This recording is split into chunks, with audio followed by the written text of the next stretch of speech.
disebutkan di dalam Al-Quran, watlu alaihim naba alladzina atainahu min ayatina fansalakha minha.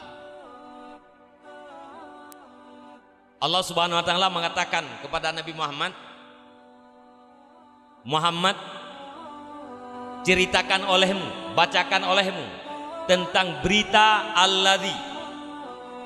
allazi itu seseorang yang dimaksudkan di dalam ayat itu, itulah Bal'am bin Ba'ura, ulama Bani Israel, yang telah diberikan oleh Allah Subhanahu wa taala bermacam-macam ayat-ayat kebesarannya.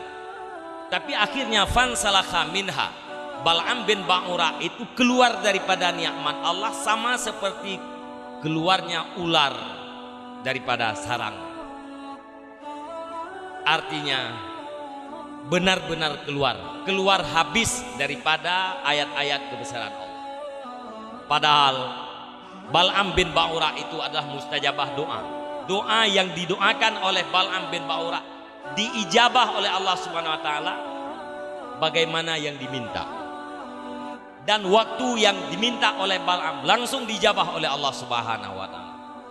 Tetapi Bal'am itu akhirnya terkecoh dengan pemberian yang diberikan oleh orang-orang Jabbarin. Orang-orang Jabbarin itu adalah orang yang melawan Nabi Musa. Ada kado, ada hadiah yang diberikan oleh Jabbarin kepada Bal'am bin Ba'ura, sehingga Bal'am terpengaruh dengan pemberian kaum Jabbarin, musuhnya Nabi Musa, sehingga Bal'am mau berdoa agar Jabbarin yang menang, Nabi Musa yang kalah. Kaum Jabbarin memberikan hadiah agar Bal'am bin Ba'ura mau berdoa kiranya Allah Subhanahu wa taala memenangkan kaum Jabbarin dan mengalahkan Musa beserta tentara-tentaranya. Pada saat itu Allah Subhanahu wa taala masih memperingatkan Bal'am, masih diberikan gejala-gejala alam. Di saat Bal'am naik kendaraan unta atau kudanya mau menuju kepada tempat berdoa, di saat Bal'am naik mengendarai, itu kuda tidur.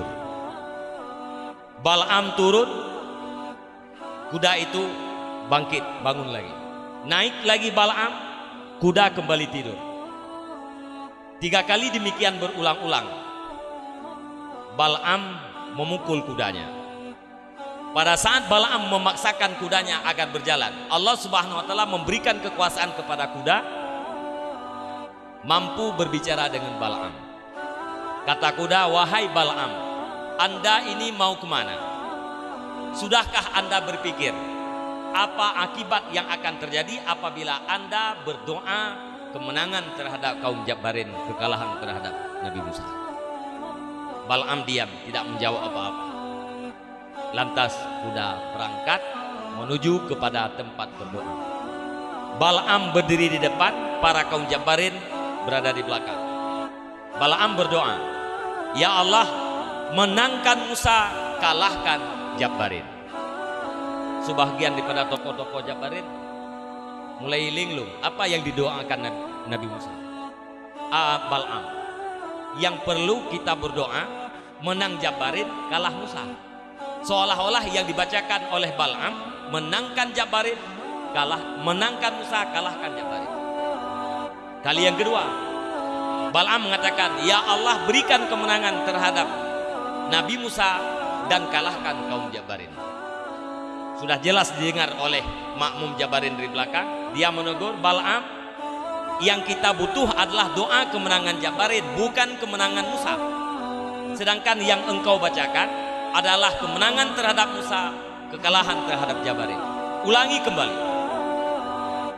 Di saat Bal'am mau berdoa kali yang ketiga, kemenangan terhadap Jabbarin, malaikat mengambil lidah Bal'am, kemudian menarik keluar sampai lidah Bal'am itu terjulur sampai ke dada.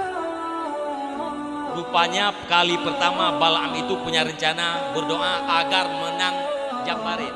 Cuma lidahnya diputar oleh malaikat. Dia katakan menangkan Nabi Musa. Kali kedua juga demikian, keinginannya mau berdoa terhadap kemenangan Jabarin, diputarin lagi oleh malaikat, sehingga dia ucapkan menangkan Nabi Musa. Kali yang ketiga sudah cukup peringatan. Pada saat itulah seluruh nikmat ayat-ayat Allah yang diberikan kepada Bal'am dicabut semua oleh Allah Subhanahu wa taala.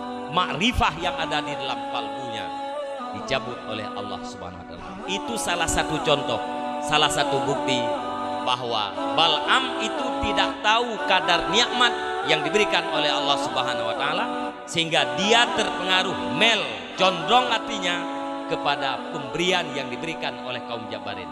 Padahal sangat banyak pemberian Allah Subhanahu wa taala terhadap Bal'am, tapi tidak berharga. Sekali lagi, nikmat diberikan kepada orang yang tahu kadar. Orang yang tahu kadar adalah orang yang mensyukuri.